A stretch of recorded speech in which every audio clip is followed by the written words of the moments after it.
Welcome back to another edition of Voices on the Hill. I am your host, Corey King, and I am with probably the coolest guy in RSU athletics, It's untrue. men's golf head coach, Steve Brown. Coach, I appreciate you so much joining us on the show today. How you doing? Are we feeling pretty well? I know you pretty cool guy, so nothing really shakes you. Oh, a lot of things shake me. You'd be surprised. But thank you for having me, and appreciate being here, and looking forward to having a good convo with you. Oh well, we're neighbors in the office. True. So we have frequent conversations quite often that range from anything and everything. Yep. I'm a pretty don't know a whole lot about golf, so I love picking your brain about that. But we can talk about football, Yeah. life in California. We got people who live out there. You're from there, so Yes. But without further ado, let's get into the team and RSU. Golf. We just had a tournament in Laredo just a couple weeks ago. Talk about your initial thoughts on the guys. As we're starting the spring season, and this is most people don't understand. We have a fall season, and then you have a spring season. That fall season is basically like It's supposed to be like a warm-up, but because typically the weather's been better in the fall, a lot of teams are now playing a majority of their season in the fall. They'll go Really? they'll go 6 tournaments in the fall and 4 in the spring. So the fall has turned into like very important. We still go 5-5. But yeah, we had our first tournament. Didn't go as well as we'd hoped, but I have a really good team. Let me turn my phone off. hey, Sorry that's about that. that's okay. But we have a very solid team, and we finished third in a smaller field tournament, which wasn't what we had hoped for, but we know what we need to work on, and we have a big tournament coming up at the end of this month, and I think we'll be ready for it. It's going to be really exciting going to Myrtle Beach, South Carolina. Yeah, it's a good trip. There's some great golf there, but the tournament we're going to it's kind of transformed into it's going to be a big tournament. Number 1 team in the nation is going to be there, North Georgia. Okay. There's also going to be a lot of good teams. Lander, Lee, Barton's a good team. I think there's 6 or 7 of the top 25 teams in the nation going to be there. Oh wow. So we'll see how we compare. But I think we've been out there. This is our 3rd year going to this tournament, so we should know the course pretty well, and I think we'll be okay. Okay. Obviously, this first one didn't go the way that we wanted to, but that's what, you have these early ones. Get that little rust off because you haven't played since October, November, fully played in a competition setting. Yeah, and we went down to Laredo, and no excuses, but we'd only been outside for about a week. So we were a little rusty, admittedly, but we definitely had some good moments where we looked sharp, and there's some good things I think coming. Yeah. I want to touch on this because 1, I'm curious, and 2, I think golf it's such an individual sport. And so when you're playing at the college level, you think of, basketball, football, and you're like, oh, the coaches are, teaching, schematics, this, that, and the other. And not, what is your role as a coach? Like, how do you coach your team as a golf player? So, what I'm saying? Sure. What things do you work on with them? And especially in competition, how do you help coach? Well, it's funny because the way you coach practice is quite a bit different than the way you coach competition. Practice is all about, your technique, and you allow the guys to maybe show a little bit of emotion in practice. You're just working on fundamentals, things like that. When you get into the competition, golf is 90% or more mental. You just have to be in the right frame of mind. It really doesn't matter if your swing is where you want it to be. You just have to be in the frame of mind to be confident and go out there and shoot your best round. And as far as it being, a lot of people do think, it is an individual sport. You're out there, you're on your own. But when you're out there, you really have to think about your teammates. You play the game differently when you're playing for others than you would when you're playing just for yourself. When you're playing for yourself, you're going to take more gambles than you would, if you know that I have teammates riding on this. And body language is huge in college golf. If you're playing behind your teammate and you can see up there his body language is bad, we only get to throw out one score. So if you see, oh man, he looks like he's really struggling up there, it puts more pressure on, the other player, because he's like, okay, my score's counting. So it's really important to just project confidence, no matter what's going on underneath. You got to project confidence because your teammates are relying on you. So that's something that we really try to, instill. Yeah. And bless y'all souls. Coming from a sport, football, basketball world, and that's the spaces that I know, and that's the same thing. Like confidence, is contagious. But when you are in a sport that's a 4-hour competition, and it is your bag, and a bunch of strangers that you really don't like, and double that on Mondays, and double that on double that on Monday, 36 holes. The mental game, the mental strength that these young athletes have to exude is so important. What things do you do to help train that mind of being able to overcome? You shot a double bogey on 5. 6 is a whole new hole. You gotta go perform on hole 6. Some of the things we talk about is, you start every hole under par. Every hole you're starting under par. So, reset. Do your best to not make 2 mistakes on the same hole. It's okay to make 1 mistake, but, you can't make 2 mistakes on the same hole. And just, it's hard, but you have to just live in the present. You cannot be thinking about what happened behind you. You can't be looking ahead and, I've got some birdie opportunities in 2 or 3 holes. You've got the shot in front of you. You have to just, think about that. And going back to the body language, I mean, I've heard you play a little football. Once, time or two or whatever. But you knew, I'm sure there were plenty of games that you won, and you knew in the second quarter that team's done just by their body language. Yes. It's over. We've won this game. We just have to keep. It's the same thing in golf. Yeah. It's the same thing in golf. Once you see somebody like, 100%. When you're broken, and broken as an athlete, it's very visible. Very visible. And for us, for football, the offensive line, if they're broken, everything is out the window. You can go ahead and scratch that as a W. Thank you. Hey, thanks for coming out, guys. It's been fun. Absolutely. But I'm sure that's when you have your number 1 bag, and he's out there and he's broken. Guys from all the way back are now going, well, the guy that is the head qualifier is not playing well. Right. That's going to affect us. So, I applaud the gentleman that we have here, and what a great group that you have, and I definitely applaud you on your recruiting prowess to be able to get such a fabulous group. Talk about what it takes to be able for you to tell a young man at 18, 17 years old, hey, I want you to come play for RSU. Well, thank you for that. I agree. I'm blessed to have a really good group of young men.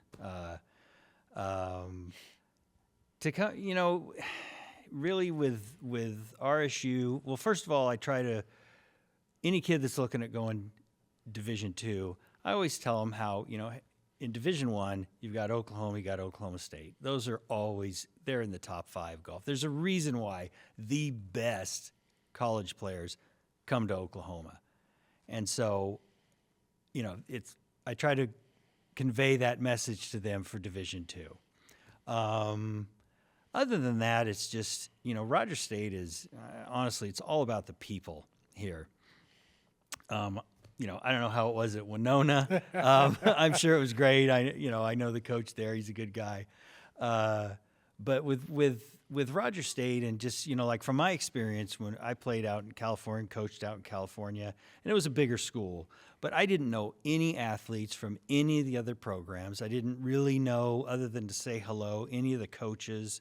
And here, I mean, that's the one thing I tell a recruit. I said, I'm not going to be the only coach you have. Pretty much everybody on campus is going to be your coach. Yep. All the, from Coach Larkin and Jones and Barkley and Davis and Klimas and Vaughn and, of course, Coach Hocutt and Coach Kennedy. They're all going to get to know you. They're all going to be involved in your lives. And it's just a great culture here. Plus the fact that the athletes live here on campus. They're watching out for each other. They're getting to know each other, really well. And it's just a great community. And that's the best recruiting tool right there. And you are 100% right, because at the end of the day, like this is your family. When you leave the nest, for me, leaving from Minnesota, you guys are my family. This is the people that I have to rely on, and we have some of the best in the business. And you've been a great addition to the family, by the way. Stop. For sure. But I love investing in them too. And I'm not going to be anybody that's going to be trying to give any tips and tricks about how to be a better golfer. Well, maybe about the putt. The putting, yes. Maybe roll the tape. Roll the tape about the Hellcat versus Jones. Didn't win the putting competition. But I am highly invested in their spiritual. I always try to give them a good laugh. Make them feel like they're seen and understood. And I feel like as the years going on, the relationships are continuing to grow. But as you said, you're not the only coach that you're going to have. Yeah. I love being at a basketball game, watching you talk to a baseball player. And I love watching, our head men's basketball coach talking to a softball player. Yeah. Because those cross relationships are so valuable because, they see and understand the game differently. And something that we've talked about it. My goal is to get, at some point on Voices on the Hill, when we have different people from different sports on here talking, because although there's differences in each sports and different nuances and different details, at the end of the day, they're all the same thing. We are relying on 23 to 18-year-olds to pay for my livelihood. So I got to get their mind right. Right. Got to take care of school. So there's so many different pieces that are common, and those are things that we can have intimate, deep conversations about. How do you motivate them? Oh, you motivated that way? Can I apply that to my own game? So exactly, it's very, very, very special. And especially, and I want to talk about, especially about talking about coaching. Golf is, very interesting because, there's only one coach. And sometimes you have one coach for both teams. And then sometimes the coach isn't a person that's, really out there when you're playing or practicing. But, something I respect so much about, you and Coach Hocutt is how hands-on you guys are with your team. So talk about, what helped you, establish that strategy and, and how has it been successful for you? Well, I would say it helps to not be married. It gives me a little more time. Yeah. So, with that, then, I mean, the team is my family. Right. So I'm going to look out for them and look after them just like they're my family. I mean, I couldn't imagine being the parent of say, Daniel Robles and sending my son Across to the another globe. country, Right.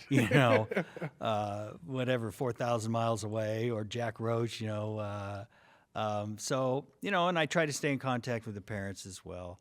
But I just try to put myself in, and the thing is, it's like, I know all the coaches here, I mean, we really strive to get everything we can out of these young people, whether it's academically or on the playing field,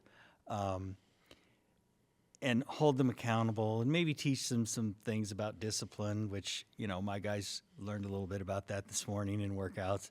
But ultimately, and they hopefully realize this later on, I just really want it to be a great experience for them, to come here and make some great lifelong friends, the way I did in college, and just really look back at their time here on the Hill is just something to just really cherish. 100%. Yeah. It goes past really fast. It goes by incredibly fast. And then you're out and doing things, and you don't have the luxury of being so close to your best friend on the daily basis, going out there on the course, hitting shots with them, joking around. So definitely being able to value these moments is beyond important. And Definitely. So I'm happy that you instill that in them, and to be able to value the moments, and something that we talked about, on our first episode, one of our first episodes with Coach Larkin, and that's what he talks about with his guys, is being there in that moment. And I probably no other sport needs that than you in golf, being able to be in the moment, being in that moment. Definitely. As a coach, you've been able to see, abundance of golf. What are some of your favorite moments for you as a coach? Being able to, watch a player succeed. What have been some of your favorite moments as a coach? Last year, Danny won a tournament, and as a sophomore, and that was great to see him achieve that.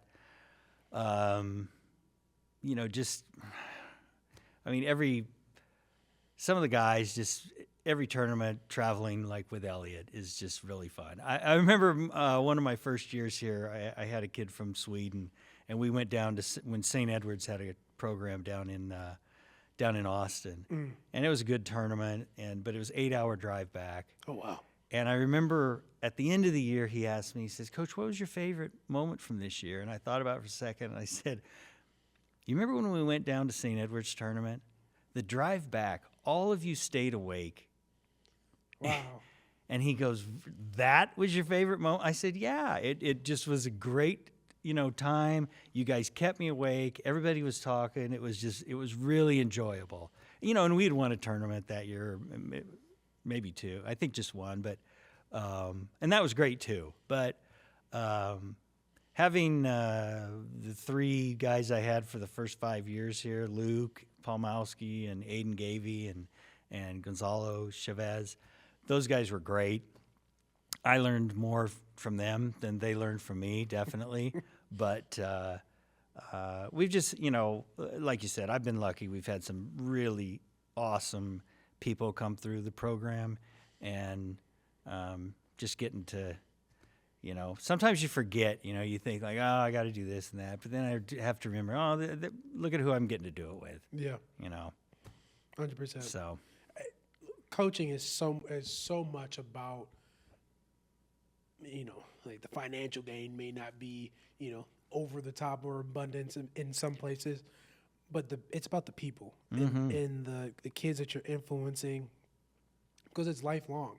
Yes. There is nothing better when you get a text from a former athlete, somebody that you influence, and they're like, "Hey, Coach, it's been a while. I hope that you're doing good. I just appreciate everything that you did for me when you invested that time in me. Like it warms you up. You're like, I can do this for a lifetime. Right. Just for that one feeling of somebody that Certainly. I impacted somebody's life. Certainly, yeah. 100%. I do want to talk about you having multiple international students on your team, student athletes. What is that process like of getting them here, and that recruiting process of, hey, I saw this kid from Great Britain. This is who I want. Tell us about that. How does that shake out? Well, the first few years that I was here, it was almost, kind of a, shot in the dark. With some of them, I tend to take quite a while before I'll ask a kid, if he wants to be on the team, because I really want to get to know him. I want to make sure. I mean, it's a huge decision for them. It's a big decision for us. Make sure it's the right fit. So I will take a while. Now, when I got here, when I arrived, the team was already set. We had 15 players. That's a lot of players. That's a lot of golfers. That's a lot of tee times you have to get. And I think probably 8 or 9 of them were international. So, so we had that, to start. Now that, I can't believe it, this is my 7th year, but, Time flies, we having fun. but, some of the guys like Thomas, is a freshman this year from England. Well, one of Luke Pomowski's friends, is Thomas's swing coach. So we had that connection.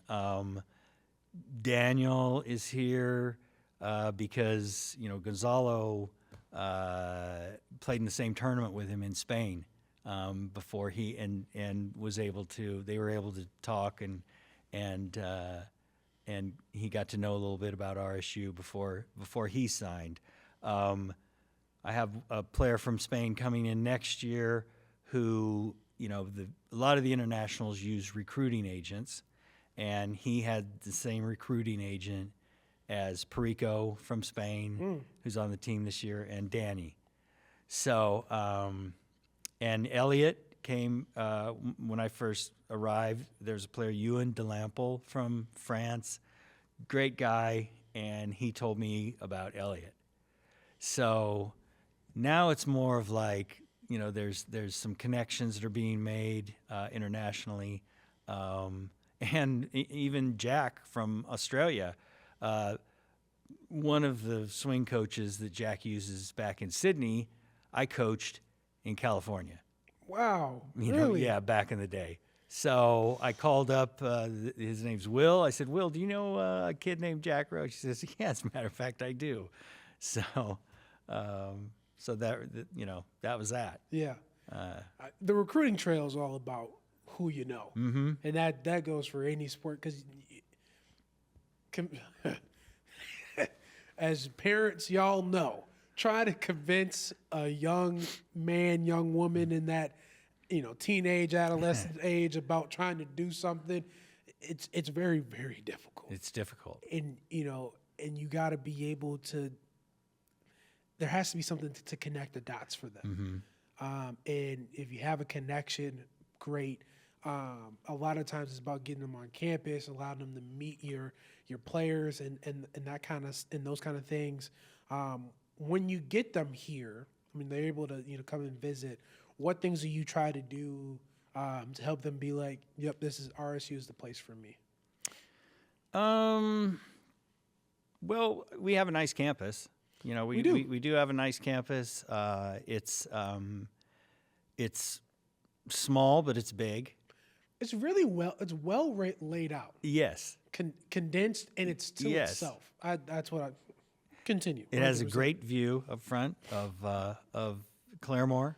I mean, two lakes and a big swan that everybody stays away from.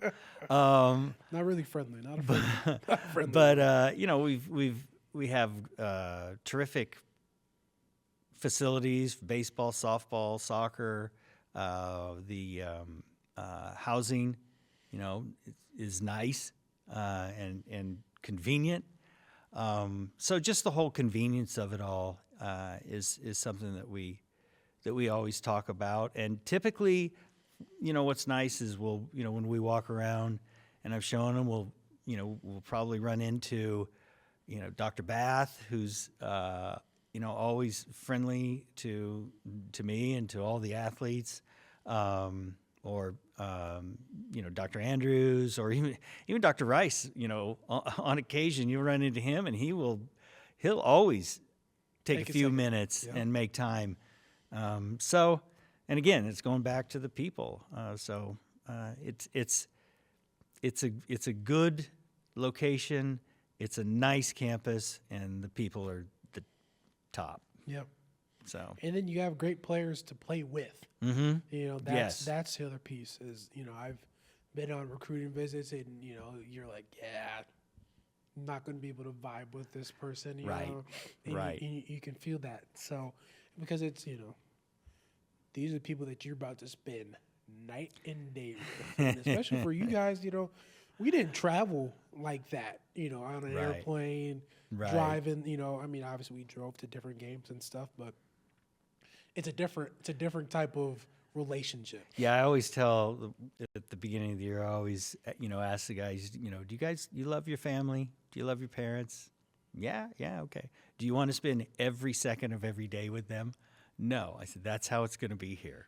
You're going to love your team, but there's going to be times when you're going to go like, you know what, I just need to get away I need a second. for a couple hours. I need a second away from you, Yeah. and it's hard to find those couple hours. And that is perfectly fine. That is perfectly fine. You talked about this being your 7th year here at RSU, and previous to that, you were an assistant at Chico State. Talk about what that leap is like, from being assistant to being a head coach, and every decision is up to you now. Yeah. And what that is like. Yeah, it can be a little overwhelming. I mean, you always want to have that. I could take the reins, and then when it happens, you're like, oh my gosh, there's a lot more here than I realized.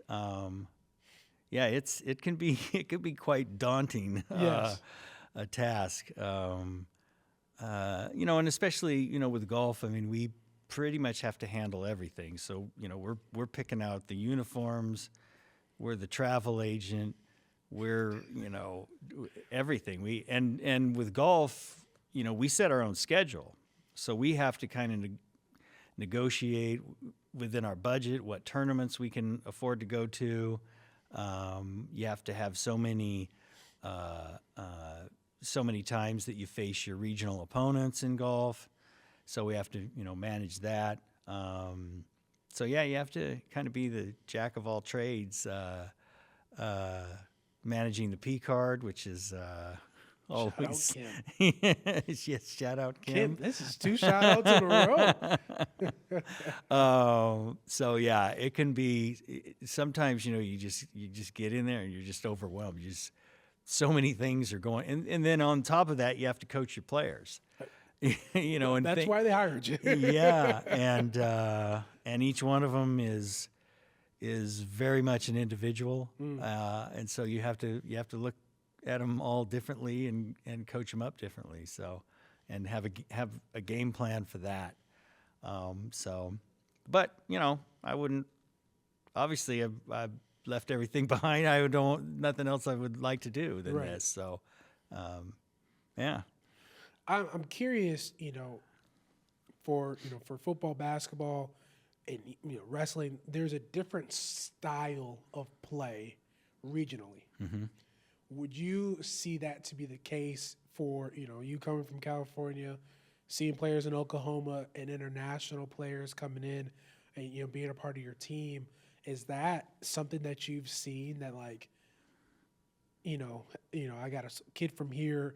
They play a certain way, typically have a better drive, or their approach game is, a little bit better than some other places. Sure. Yeah, I would say that, and I think that goes back to, Oklahoma and Oklahoma State, and why so many good players go there is because, the weather here in Oklahoma, you are forced to be a well-rounded player. You have to be able to play in the wind. You have to be able to play in the heat. You have to be able to play in the cold, in the rain. You have to face it all. And in other places, where I was in Northern California, it gets a little breezy up there. But we certainly wouldn't play if it was below 40 degrees. Wow. Where here, I mean, we had the snow Sunday evening, and we played 9 holes that afternoon. Bundle up, gentlemen. Bundle up. Bundle Yeah. up.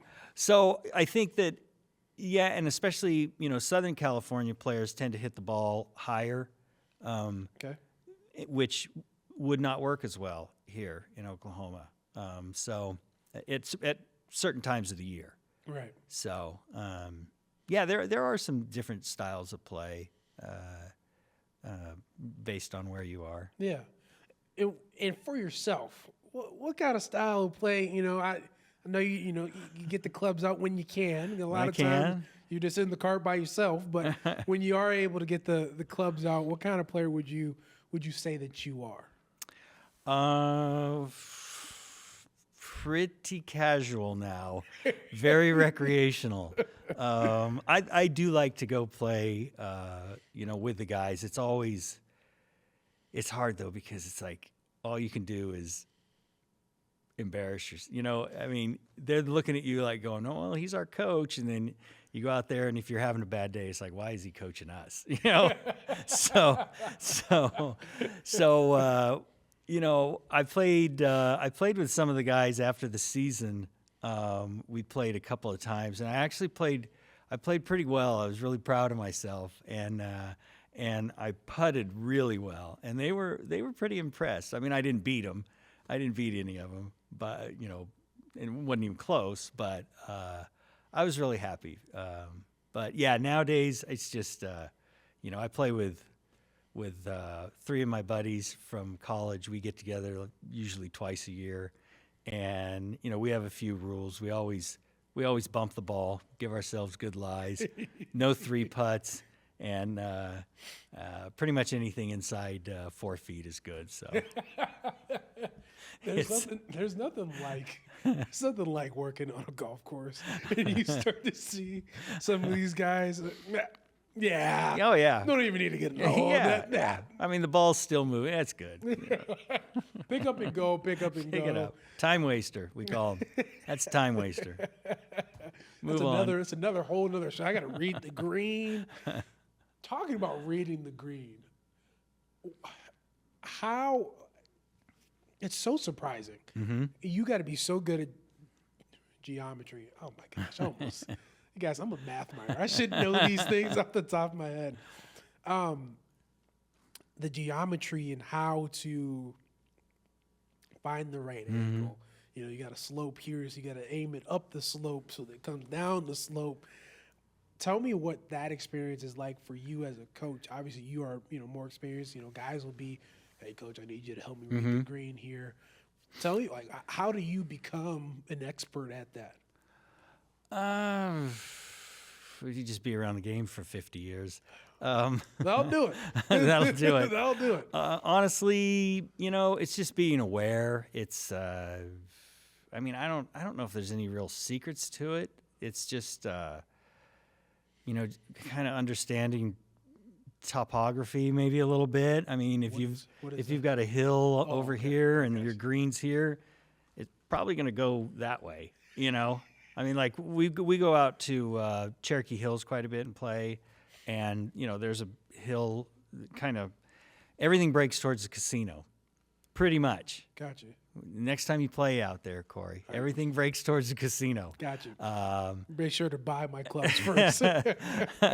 Right, but I always and that is, in all honesty, that's probably my strength, is helping the guys read the greens. That might be my only strength, but I do enjoy reading the greens for the guys. But I always like to keep it simple. I always just look at a putt, and I say, okay, if we hit it straight at the hole with the right pace, where's it going to end up? It's going to, it's going to end up 6 inches right. Okay, well then now we need to start looking at 6 inches left to start this putt. And that's how I always look at them, and so, but it's more just about putting is like playing the game of golf. It's like playing any sport. You have to have confidence. You once you start thinking, oh, I just don't want a 3-putt, I'm going to just cozy it. That's when you're going to start 3-putting. 100%. You have to be in that mindset of, I want to give this a chance to go in. And yeah, there's no hesitation. You cannot hesitate. Or you get really lucky and you beat two college players. And you beat two good college players, yes. They haven't been the same since. Don't say that. Don't tell me that I did that. They shook it off. They shook it off. They're confident gentlemen. That's right. They're confident gentlemen. Right. That is for sure. Coach, we talked about California quite a bit. Talk about, your upbringing there and how, it kind of shaped you into, being a multifaceted, not only a coach, an entrepreneur, owner of a golf course, manager. How did that shape you into, your golf career? I think I was really fortunate I grew up in a really small town, 5,000 people, but we were lucky enough. We had a nice little 9-hole golf course. Wasn't anything special, but it was, it was entertaining and it was kept up nice. And when I was growing up, there was a great golf pro there, Al Vaquero, rest in peace. Terrific man, and he really promoted the junior game. And in my life, that was at a time when my parents were getting a divorce, and he really kind of stepped in because my dad moved away. Anyway, that's don't want to go into that, but he really kind of stepped in and really got me motivated to play golf and just be around golf. It's such, I tell you, for kids, the game of golf is so great as a confidence builder, because if you're a young kid and you're around the golf course, every older person on that golf is going to encourage you. They're going to come up. True. And they are going to encourage you and tell you how good you're doing. And so that was great for me. So I was always around the game. Like I say, I went to college. I played in college. Met some great friends. And also, by the way, growing up in Calusa, in our tiny little town, a gentleman, he's about 10 years older than me, his name's Pat McGowan. He was a great golfer, went to BYU, was the PGA Tour Rookie of the Year. Oh, wow. And he would come back and he would play golf with us high schoolers, and was just, and I'll see him, I see him about twice a year, and he's just one of the nicest people. He was just always so encouraging to all of us. So that really helped our community there really get into golf. After college, I went to school to be a school teacher. I kind of wanted to teach history, maybe junior high. Now that you say this, you seem like what a social studies teacher would look like. Like the charisma and the fun that you'd have. But I would put that out there. Thanks. Took a different route, went into the golf business instead, and did that for 20 some years in Northern California, in Chico. And during that time, I got invited to help coach the golf team. And so we did that for 6 years with T.L. Brown. Shout out to T.L. He's the head coach at Cal Baptist now. Okay. In Riverside. And we had a blast, and we had such good players and great teams. 6 years we were ranked in the top 5 in the nation. 2 years out of those 6, we played in the finals of the national championship, and we lost. And so when he left, I really wanted to just have my own team. And a player who played 2 years here at Roger State, great kid, Henning Hogman, I know I'm butchering his last name. He's from Norway. He came out, transferred out, played 2 years at Chico. And he told me about this job. And I'd never been to Oklahoma. I was a typical smug Californian, but he convinced me. He said, "No, you should really look at it." I said, "Okay." I flew out in middle of July and did the interview. Spent one night in Oklahoma, and about 3 weeks later, I was driving out here to live. And lo and behold. Yeah, and and I had probably 5 interviews, and was a finalist in I think 3 of them, 4 of them counting this one, and I'm glad the others went the other way, and very happy to be here. Yeah, and that's it's so awesome to hear people's beginnings and how they got to where they're at. And I do want to talk about these 20 years of when you coached for 6, but those 20 years in between of running a golf course and helping to build the game of golf. Mm-hmm. what things did you participate in? I know there was a lot of charity events, all that kind of things. So tell us about that experience for you. Yeah, I ran a golf shop and owned a golf shop, and then ran this practice facility. Had 25 station driving range, and it was a really cool. It was a par 3 course. Everything was lit up at night, so that was a lot of fun. And in a college town, so it was a fun place. But it was a good course. We we pretty much let juniors play and hit balls for free, and I was kind of going back to, my childhood with Al and him being so, welcoming and to all of us juniors there in Colusa. That was the town I grew up in. We started a program called the Bucket Brigade where, we let kids, they had to take an etiquette course. Oh. Yeah, and then once they passed that, then they could come out and they could hit a couple of large buckets a week for free. Okay. So that was, that was a lot of fun. We hosted a high school tournament every year that was, it was wildly popular, just on our little 6-hole course, and the high school kids loved it. In fact, there was a player, Noah Norton, who played for Georgia Tech, and just a fantastic player.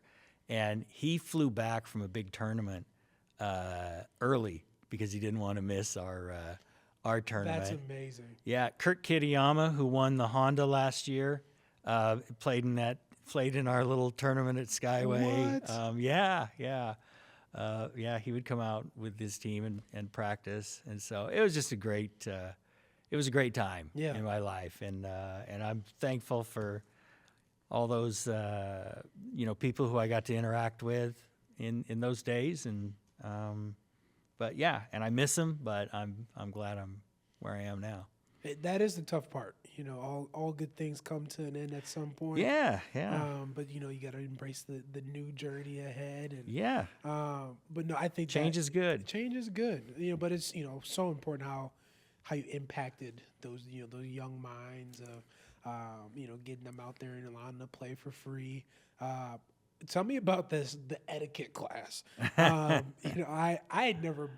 have been on a golf course, but I was always the beer cart. So, nobody really cared about my etiquette if I was bringing them an adult beverage, For sure. Well, you're the most important guy on the course. Exactly. Well, some of them. To some people. I wasn't the person that they were looking for. Right. Always told them my shorts weren't short enough. You were the right man in the moment. Right man in the moment. They always were. If you can talk, they loved you. Right. Sure. If you could talk, they loved you. Sure. But it was new to me when I went out as a photographer. Right. This year, right? I obviously, you know the basics, like, hey, don't make loud noises. Yeah. Hey, if you see somebody shooting, stop. But talk about what this etiquette class is, because golf is such a gentleman. It's a game of etiquette. Yeah, it is, and there's a lot of policies, and there's a lot of procedure to the game, and but it was mainly about safety, is the etiquette and where to stand. We would go up on the tee. We would take them on the tee, in the fairway, and then on the green. And on the tee, we would just teach them, like, you don't stand behind somebody ever, because they might swing and you might catch a club in the temple. So we would teach them where to swing, where they can hit the ball from on the tee between the two markers. Fairway was kind of the same thing, and teaching them how, whoever's furthest out is typically the one to go. But, you just want to keep things moving. So if you're ready, and then on the green, we really tried to teach them how, the green is pretty much sacred ground. So you don't scuff your feet. If you make a ball mark, an indention in the green, you want to taught them the right way to fix it, taught them the correct way to rake the bunkers, things like that, you know. Yeah. But we really focused on safety. We didn't want to, you know, I've heard too many stories about kids getting hit in junior camps, and It's a lawsuit waiting to happen. yeah, we did not want to do that happen. No, not at all. Yeah. Not at all. I as we're talking about it, you know, I just thought about we were at the Central Region preview, and I got an opportunity. I can't remember her name, and I'm blanking. Her son played at Oklahoma, Okay. and was a national champion there.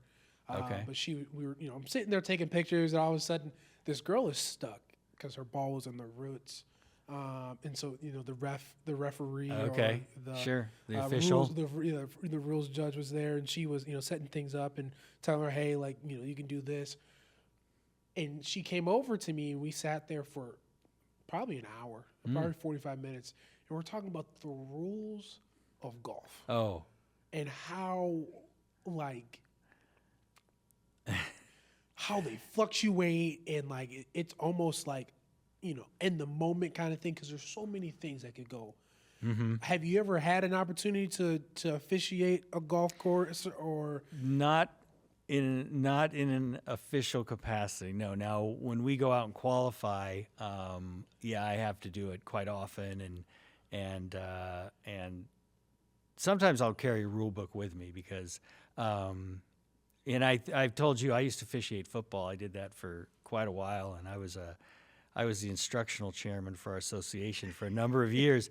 And so I knew the football rule book in and out, and the golf rule book, and even in 4 or 5 years ago, they simplified it, and it's still quite confusing. And I remember before they simplified it, there's some scale, readability scale, and it was one of the hardest, you know, books to understand. yeah, So they tried to simplify it, but no, thankfully, I've never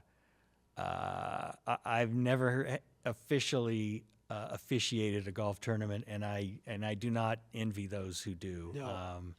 You know, they do a good job, and hardly anyone agrees with them. I mean, it's like officiating basketball or any sport. You know, you're all, one side's not going to be happy with any decision you make. exactly.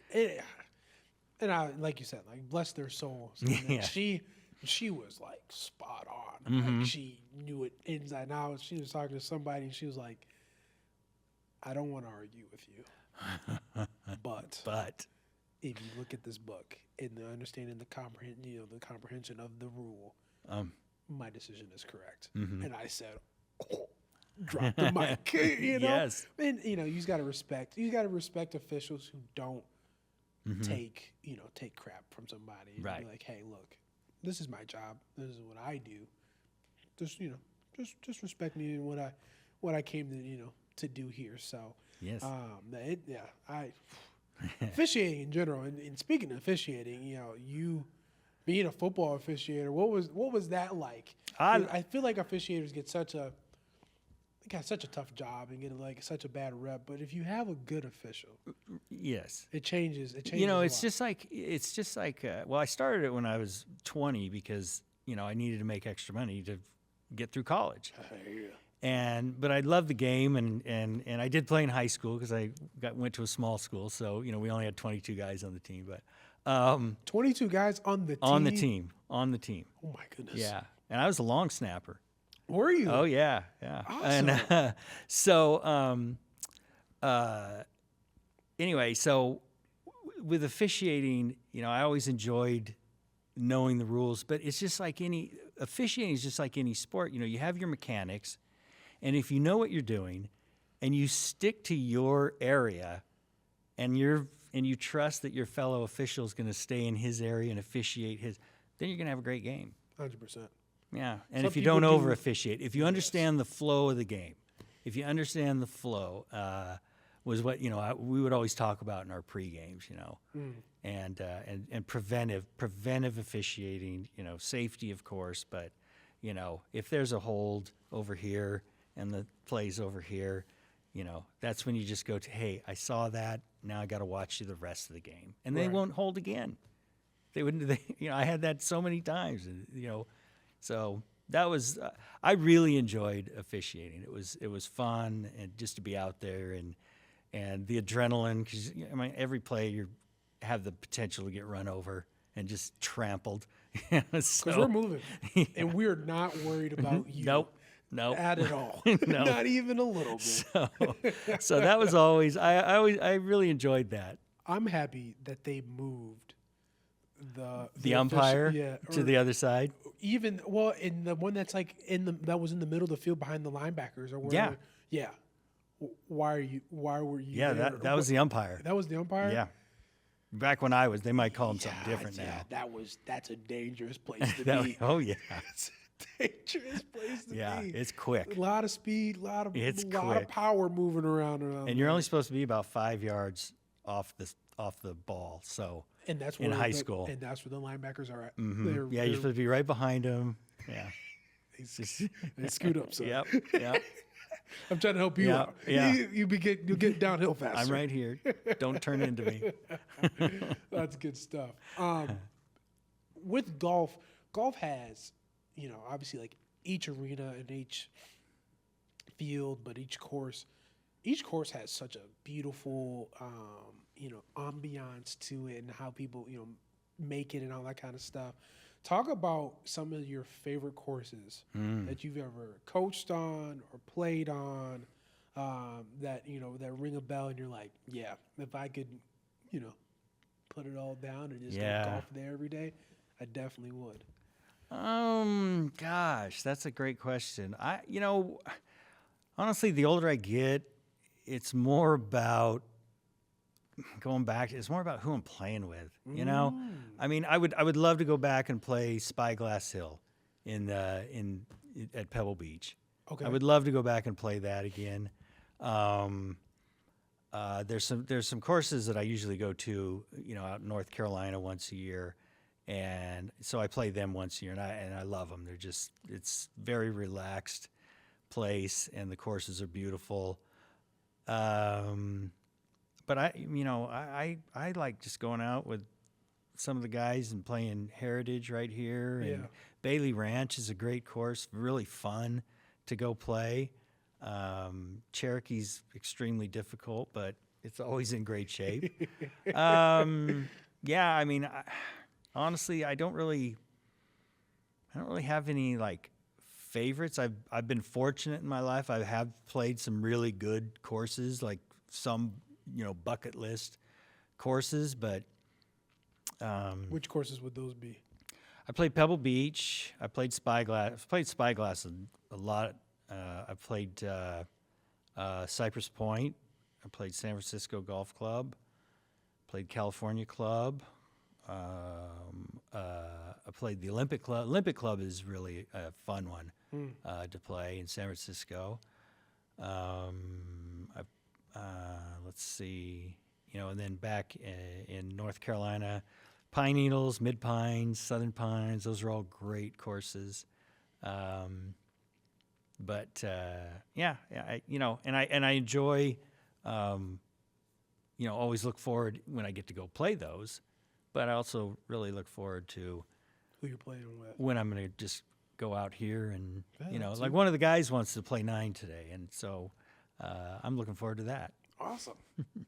Now, playing with people who you could play with is beyond. That makes any experience the best. If you could, I know that the match has been a big, not publicity stunt, but like a big thing. Players, playing players. Right. Who would be some celebrity people that you'd be like, I would want to play with and then play against? Boy. I played with Aaron Rodgers once because he's from Chico. You did? Yeah, in fact, I officiated a lot of his games in high school. Really? Yes. Oh, yes. Oh, Yeah, he's from Pleasant Valley High School. my Packer friends from back home. They try to call you up now. Yeah, I played with Aaron and some of the guys. He's good friends with some of the guys from Chico that I know. Gotcha. So they invited me one day and, hey, you want to come out and play? And they didn't tell me, and then he joined us on like the second or third hole. So Hey, what's up, Aaron? So yeah, so that was fun. That was a fun time. But I don't know. I'm not trying to be, cool, but I don't really get very starstruck about, You're from California. We're all well, associates. no, I just, I don't know. There's not really, I'd probably like to play, if I could play with somebody, who's still playing, I'd probably Fred Couples, because, he's a cool guy. I was always a big Nicholas fan growing up.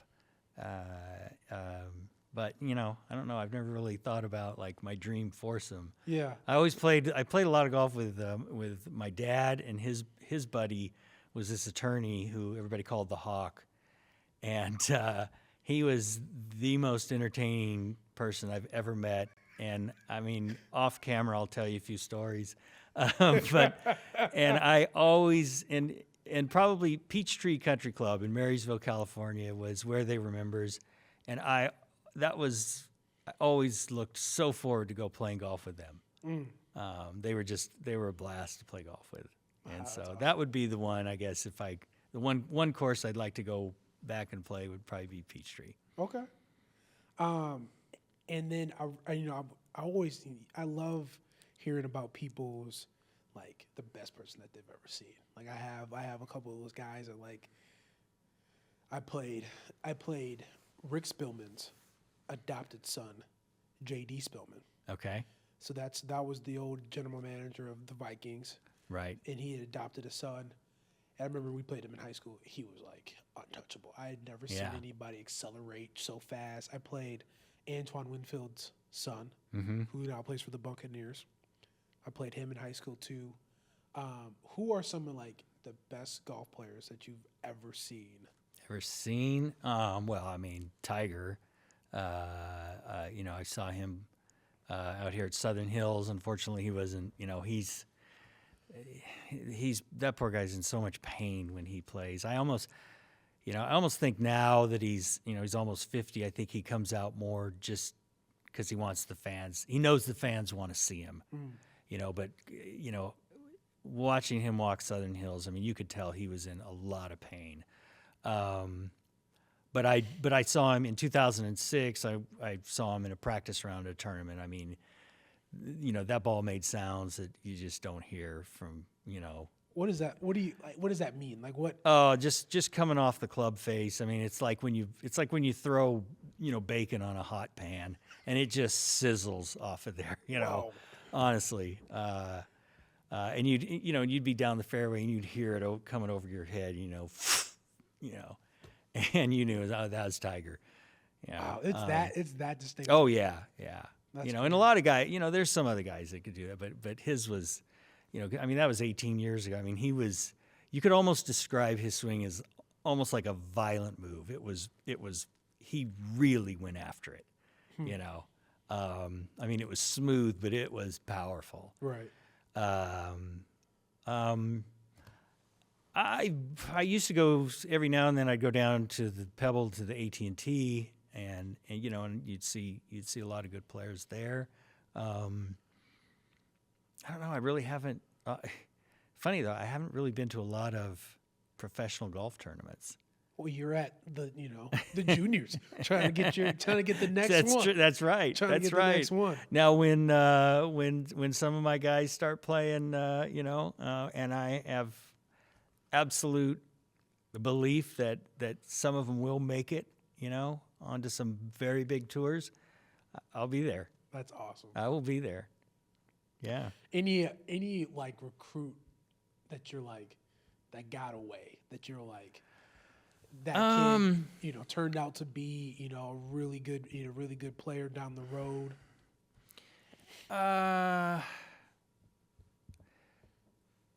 No. Well, honestly, there's this one kid that I recruited extremely hard, and I lost him to a D1 school, And he stayed there maybe a year, and he transferred to another D1 school. And I still kind of follow him. And when he got in the portal, I messaged him. I said, hey, I know you're not looking to, drop down, but I just wanted to, see how you're doing. And he was like, oh, I appreciate it, He hasn't had the career that I really thought he could have. I mean, it's more like, and we had guys out at Chico who were, there were some who were just great players. There were some we recruited who ended up going D1, and you just kind of wonder. And they didn't really do as well as we thought they could have. And you always just wonder. What might have been, If you just would have came on home. Yeah, I mean, and there's one kid out in Chico who left, who had a great year with us, and he left and didn't even last a year at a very prestigious Pac-12 school. And, you just think, man, I know he's trying to, turn pro and do all that, but you just wonder, if he would have stuck in that was TL's system. And TL, I mean, Brandon Harkins has played on tour. Alistair Doherty's about to play on tour. And he's had some very good success with players. And you just, man, and that's part of it. You got to look at, not just like the school you're going to, but how are their graduates doing? Yeah. How are the people who have played in their system? How are they doing? So I don't know. I've never really looked at somebody who got away and I mean, I know that there's plenty of them who are doing great. Yeah. Great. But yeah, that's a good question. That's intriguing. It's always intriguing. Yes. You know what I'm saying? The recruiting process is a hassle. Mm-hmm. You seeing all these kids, and you see it, and obviously you want the best ones. Yes, yeah. You're like, that kid's going somewhere. Yeah. So you definitely want to get them in, and sometimes they, like you said, Yeah. It's more of a disappointment that when you really work to get a kid, and then you don't, because it's like, man, I really wanted to work with that kid. Yeah. I just you really enjoy wanted the family, you enjoy Mm-hmm. the human being. Yeah, that's definitely the tough part, because that's the point of it. You got to build these connections with these kids. It's like, I know they're going to be successful. 100%. I know what they're. I really want to work with them and see how we can do. Last question. Mm-hmm. I heard that you are a classic rock man. And I dabble with the classic rock. Sure. I just want to know some of your favorite bands and people that you enjoyed. Obviously, you grew up in the glory area of like being able to. Well, what's funny is classic rock. It was probably maybe 5 years ago I realized that Creedence Clearwater Revival is from El Cerrito, which is that's Bay Area. Right. I thought they were from somewhere in Louisiana, the way they sound. Yeah. I'm a big Sammy Hagar fan. Okay. Yeah, so I love all the stuff he did with Van Halen and Montrose and AC/DC, like all their stuff. Honestly, I like all kinds of music. I really do. Moving out here, I do enjoy country music. Did you like it when you was out there in California? Or I listen to it occasionally, Okay. yeah, but not like now. I mean, now I probably listen to it more than I listen to rock. And I think it's just more because country tends to be, it's easy to sing along with. Yeah. And You are a great singer. And it